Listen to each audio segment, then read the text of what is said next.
Well, like Bruce said, if you've been following the news, especially as it pertains to the state budget and the economy today, then you likely would have seen Governor Lynch and other Democrats running for office touting the $70 million state surplus that we have. But like anything else, when you're talking about numbers, there's numbers under the numbers, and you got to dig down through these layers and layers to figure out, well, what does that number mean? Bruce mentioned a one-time infusion of stimulus money. Sure, you can use that money to plug a hole in your budget, but that money might not be there next year. It's a temporary fix at best. There's talking about borrowing money, the state borrowing money from itself, or borrowing money from the University of New Hampshire and then paying it back over time, which they work in to say, well, now we've got all this money up front here, you're still carrying the debt, you still have to pay that money back. The analogy I like to use is, if you overrun your Visa bill and you take your MasterCard and use your MasterCard to pay your Visa bill, you're certainly not balanced. Your checkbook isn't balanced at home. Now you have a debt on this side. And then if you take your American Express, and you take out a $5,000 cash advance, you certainly don't have a $5,000 surplus in your hand. So it's important to look at what goes into those numbers and how they got to that number where they have a surplus. How did they close the gaps in the budget? We hear a lot about a revenue crisis. Well, there's two halves to a budget. There's what you spend and there's what you take in. If the spending's all been done and there's nothing you can do about the spending, then yes, you do have a revenue crisis because you spent too much. I don't know of any household in New Hampshire who's either seen their pay go up by 20% over the last 2 years, or who've increased their household spending by 20 or more % over the last 2 years. We're always being told that in these tough economic times, it's important for households to live within their means, and we're going to make some sacrifices. The president tells us we got to have some skin in this game. It's a tough economy. We're going to have to make some sacrifices, but it doesn't seem to apply to the government that they have to make the same sacrifices that we're making, because they'll still spend the money, and there's no more money to take from the people who have already cut back, and they just don't have that money to give to the government anymore. A couple of years ago, there was a news story, I think it was on Channel 9, and I forget who said the quote, but they were exploring new taxes and new revenue streams because the state was having trouble making ends meet.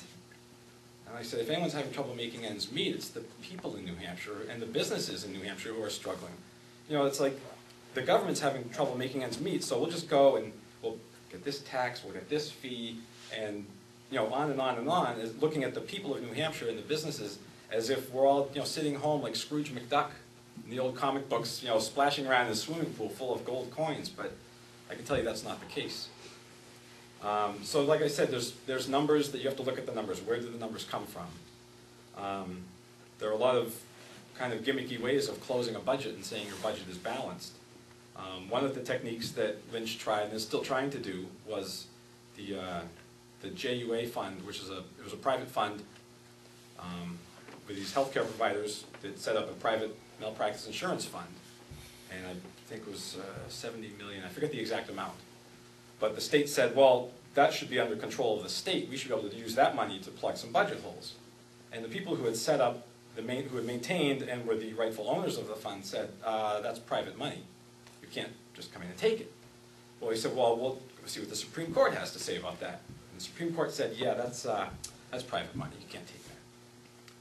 So Governor Lynch is still trying to change the rules now to put that under control of the state where he can take it. Now, I don't know if that money is considered part of the budget that they're using to say they have a balanced budget, banking on maybe getting that money someday, but I certainly wouldn't count on it. So you have the stimulus money coming in, which is a one-time, it's a Band-Aid. You say, well, we use the stimulus, we plug this hole in the budget. But if you don't look at both sides of that equation, and you don't say, well, we're not going to have this money next year. We need to look at what we did that caused this hole in the budget in the first place. We need to find responsible ways of raising the money to meet these expenses. We have some commitments that we have to pay this money. We need to come up with a reasonable, responsible way to bring some more revenue in. But what has been the reasonable, responsible way as of late was to spend the money and then pass a budget with, over the last 2 years, I think it was 84 tax and fee increases. If you registered your boat, if you tried to go saltwater fishing, if you've had to, everyone's registered their car, if you've, the real estate transfer tax, all these fees, and there's just, it's every fee that they add on to that is another signal to prospective residents and businesses that might think about moving to Massachusetts and saying, I don't know if that's going to be an attractive place to live now. And so that needs to be addressed. If you create an environment where people will look at New Hampshire and think right off the top of their head, yes, that's where I want to go. That's the experience I had when I was looking at a place to move 4 years ago. I said, look at New Hampshire. They know how to get things done. They've got a great system of government that prevents those things from happening to other states where the budgets just crater, they fall apart, and they just can't sustain their spending and their revenue shortfalls. So when you hear someone talk about the budget, I think it's just, you got to know what they're talking about and what the numbers really mean. So the stimulus money is going to run out, and you got to account for that. You can't borrow money from yourself and count on that as a long-term plan, because that money's going to come due. You can't take private property from other people and then get the legislature and the courts to kind of go along and allow you to do that.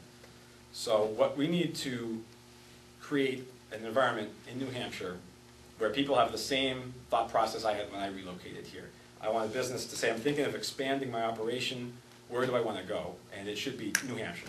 It should just be, not even a thought, it should go into their minds about it. And as next state representative from Brentwood, I'm going to work on developing a responsible budget. I'd like to say I'm going to wave a magic wand and the balance will be budget and all the deficits and debts will be taken care of overnight. I'd like to say I could do that in a 2-year term. But I'm not going to just say that because it's pretty unrealistic. It's a hard problem to solve, and it's not going to be solved overnight. It's not going to be solved in 1 year's time. You have to have a long-term vision of what you're going to do year after year after year to keep New Hampshire growing in a responsible manner. Instead of looking for the short-time fix, saying, we'll spend this money, we'll just increase these taxes just a teensy tiny bit across the board and everything will be great. But you're putting corks in a leaking ship, and a new leak's going to spring up because the hull's gone.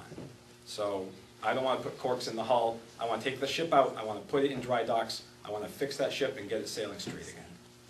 My ship analogy. I got more of those, so, as the night goes on. Thanks.